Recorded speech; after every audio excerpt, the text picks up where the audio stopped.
Good evening, everyone. My name is Paul Young. I'm just going to walk you through the employment numbers for Canada for February 2016. So, like I do with all my presentations, I do a disclaimer here. My presentation's only one perspective of the labor market.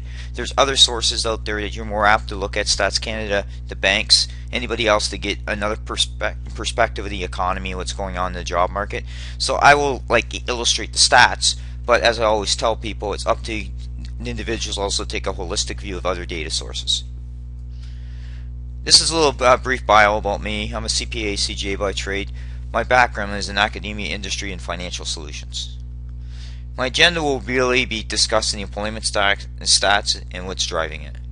So Canada's lost about 3,000 jobs last month, but the good sign is the private sector in areas like construction and all that actually saw an uptick in job creation, where we see most of the cuts are in educational services, healthcare, and as well as other aspects of government are driving it, right? So that's bear in mind now. Most of the budgets have been set for the new fiscal years for the hospitals and education school boards.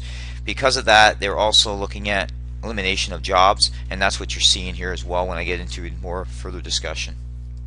This is the trends that you really want to look at most. It shows you by industry what's happening is the goods producing sector actually grew by 42,000 jobs, while the service sector lost 45,000 jobs. And if you go down to the bottom low, you're seeing where healthcare, education, public administration, you're seeing all those sectors lost a lot of jobs in the month of February.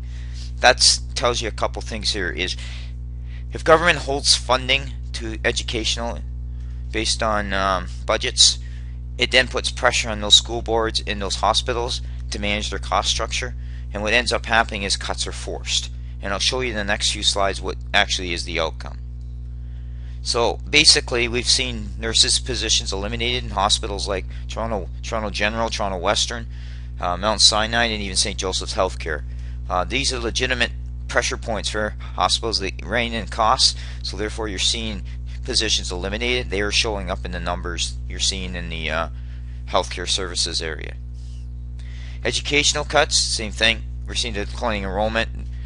Also some budget dollars that are coming into play here. You're seeing where they're cutting positions as well. That's the trend as well. You're seeing in the numbers as well. So in essence, what I wanted to illustrate here is that the private sector appears to be still stabilizing due to demand in the U.S. U.S. economy is growing, so we're seeing the goods producing sector doing quite well.